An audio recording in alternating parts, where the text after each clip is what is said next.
Hello, and welcome to the CWU Writing Center's presentation on APA format for Spring 2010. APA format is the method designed by the American Psychological Association for formatting academic papers. While the official format covers everything from the margins to how the paper is presented, we at the Writing Center are most concerned with the citations, because these are how you give credit to the people who generated the information that you are using in your paper.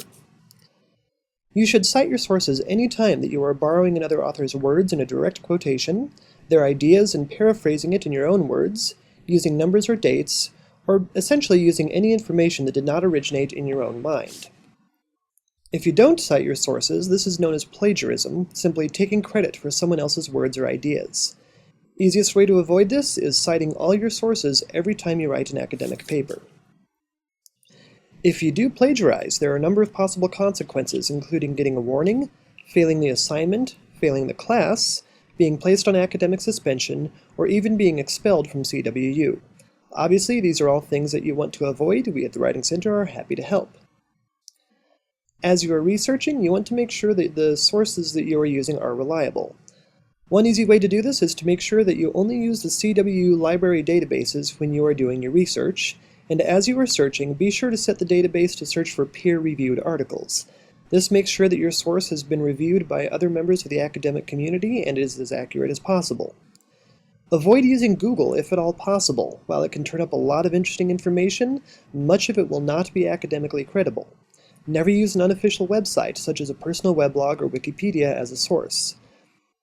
As useful as these can be for getting an overall idea, many of them, and especially Wikipedia, are not considered academically sound and should not be cited as such.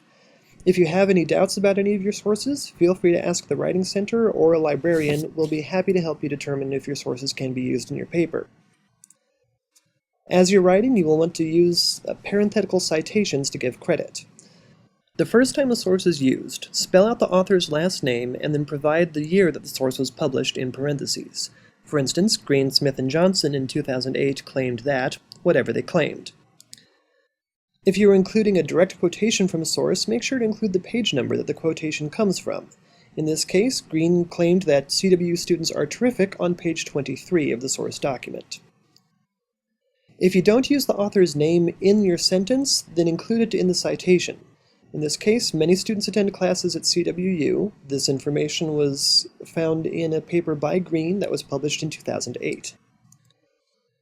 If there is no author provided in your paper, use the first few important words of the article title in place of the author's name. For an article, put the shortened title in quotation marks.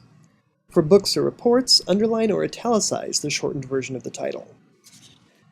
If no date is given for your source, use the abbreviation ND to signal that the publication date is not given.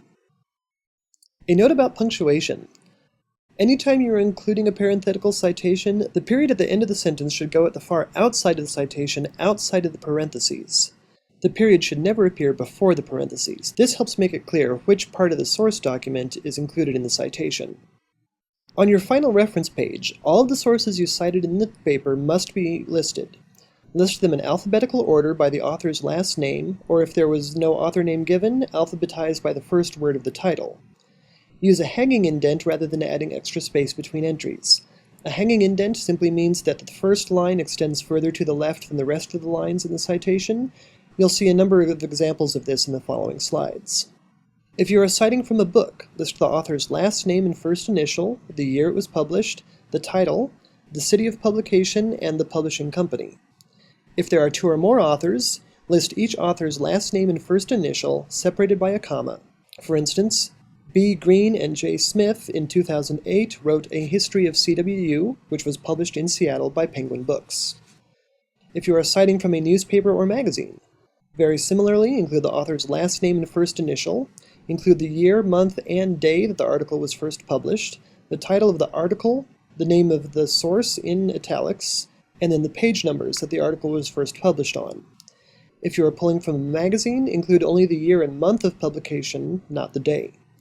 For instance, B. Green, on November 15, 2008, published the article CWU Student Life in the Seattle Times, originally on pages B12 to B15.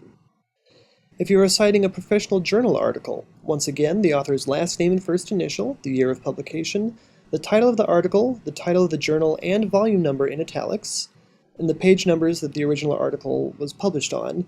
The last piece of information will be a DOI number or the URL that the source was published at. In this instance, B. Green in 2008 published the article CWU Student Work History in the journal The University Student, volume 116, pages 117 to 128, and then the DOI number is listed. A DOI is simply a digital object identifier. Recently published articles in library databases may have a DOI. If you're getting an article from outside of our database system, or if there's simply no DOI listed, then list the journal's home page URL address. Keep in mind that this is the address of the home page of the journal, not the address of the journal article itself. For instance, if this article did not have a DOI, we would simply say retrieved from cwu.edu.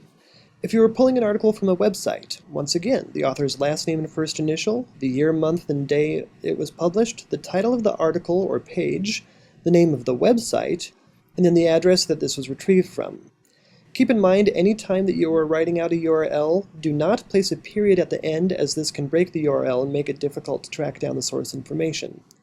In this instance, B. Green, on November 15, 2008, wrote the article Student Life at CWU on the Rate Your University website, and it was retrieved from rateyouruniversity.com. If no author is listed, then use the full title of the article rather than the author name. Then the date, the title of the journal in italics, along with the volume number also in italics, and then the page numbers. In this case, no author, but the title is Student Life at CWU, published in 2008, in the University Life Journal, volume 37, pages 12 to 16. If you have any questions, or need any other help with the APA format, please feel free to schedule a Writing Center appointment. We'll be happy to help.